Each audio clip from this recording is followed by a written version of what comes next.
এই বাংলাদেশে আবার যারা ছাত্রলীগ হয়ে উঠতে চাইবে, যারা শিক্ষার্থীদের বিপক্ষে অবস্থান নিবে, তাদের পরিণতি ঠিক ছাত্রলীগের মতোই হবে। কিন্তু আপনারা যদি আবার ক্যাডার পলিটিক্স করতে চান, আবার ছাত্রলীগ করতে চান, হল দখল করতে চান, সিট বাণিজ্য করতে চান, চাঁদাবাজি করতে চান, টেন্ডারবাজি করতে চান, আপনার পরিণত হবে সাদ্দামের মতো, পরিণত হবে আনালের মতো। গত 16 বছরের আপনাদের নির্যাতন নিপীড়নের কথা ভুলে যায়েন না। আপনারা যদি মনে করে থাকেন এই চাপাতির রাজনীতি, এই অকিস্টিকার রাজনীতি, এই ছাত্রলীগীয় রাজনীতি আবার আপনারা ক্যাম্পাসে আবার আপনারা রিস্টোর করবেন, তাহলে ছাত্রলীগ গেছে যে পথে আপনারাও যাবেন সে পথে। প্রিয় সহযোদ্ধা, এই গণতন্ত্র উত্তরণের এই যে লড়াই, এই লড়াই আমাদের সমন্বিত লড়াই। এই লড়াই আমাদের যে শহীদ হয়েছে যারা, তাদের রক্তের দায় আমাদের উপরে রয়েছে, তাদের রক্তের দায়বদ্ধতা আমাদের উপরে রয়েছে। তাদের রক্তের উপরে দাঁড়িয়ে আবার আমরা মাদার পার্টির এজেন্ডা বাস্তবায়নের রাজনীতি শিক্ষা প্রতিষ্ঠানগুলোতে রিস্টোর করতে পারি না। আপনার শিক্ষার্থীদের ভাষায় কথা বলুন। শিক্ষার্থীরা কি শুনতে চায়, তারা কি দেখতে চায়, শিক্ষা প্রতিষ্ঠানগুলোতে কেমন রাজনীতি করতে চায়, তারা কি চায়।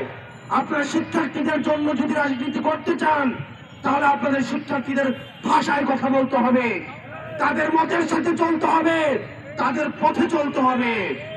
কিন্তু আপনারা যদি আবার ক্যাডার পলিটিক্স করতে চান, আবার ছাত্রলীগ করতে চান, হল দখল করতে চান, সিট বাণিজ্য করতে চান, চাঁদাবাজি করতে চান, টেন্ডারবাজি করতে চান, আপনার পরিণত হবে সাদ্দামের মতো, পরিণত হবে আনালের মতো। গত 16 বছরে আপনাদের বিরুদ্ধে যে নির্যাতন হয়েছে, এই ফ্যাসিবাদী আওয়ামী লীগ আপনাদেরকে যেভাবে নির্যাতন নিপীড়ন করেছে, আপনারা মজলুম ছিলেন, আপনারা জালিম হয়েন না।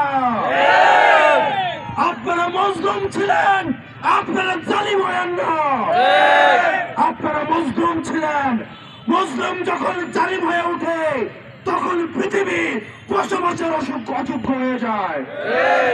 প্রিয় সহযোদ্ধা, আমরা আপনাদের কাছে আহ্বান জানাবো, শিক্ষার্থীদের প্রতি আমাদের কমিটমেন্ট রয়েছে, আমাদের সমন্বিত কমিটমেন্ট রয়েছে।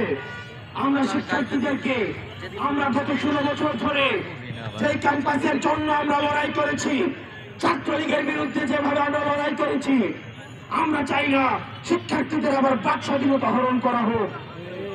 ফেসবুকে তারা একটা কমেন্ট করলে আবার হেলমেট বাহিনী এসে ঝাঁপিয়ে পড়ো।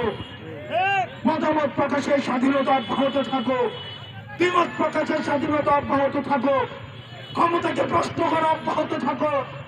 এই যে অবাধ স্বাধীনতা আমরা ভোগ করছি, এই পর্যন্ত কেউ বলতে পারবে না এই সরকারের সমালোচনা, এই সরকারের কাছাকাছি যারা আছে তাদের সমালোচনা, উপদেষ্টাদের যে সমালোচনা, এই সমালোচনা প্রকাশ ভবিষ্যতে যারা শাসনে আসবেন তাদের সবার জন্য উদাহরণ হয়ে থাকবে। আমরা আমাদের এই শিক্ষাঙ্গনে, আমাদের শিক্ষা প্রতিষ্ঠানে অবাধিত এই মুক্ত চিন্তা এবং মনস্তাত্ত্বিক সমৃদ্ধির যেই আমরা রাস্তা সুপ্রশস্ত করেছি, আমরা চাই না নামে বেনামে কোন ধরনের ছাত্র সংগঠন শিক্ষার্থীদের আবার টুটি চেপে ধরো। হলগুলো হবে শিক্ষা প্রতিষ্ঠান এবং হলগুলো হবে শিক্ষার্থীদের অবাধিত বিচরণের ক্ষেত্র। শিক্ষার্থীদেরকে বাধ্য করা হবে, শিক্ষার্থীদেরকে জোর করা হবে, ক্লাসরুম গণরুম এই টেন্ডারবাজি চাঁদাবাজি আবার রিস্টোর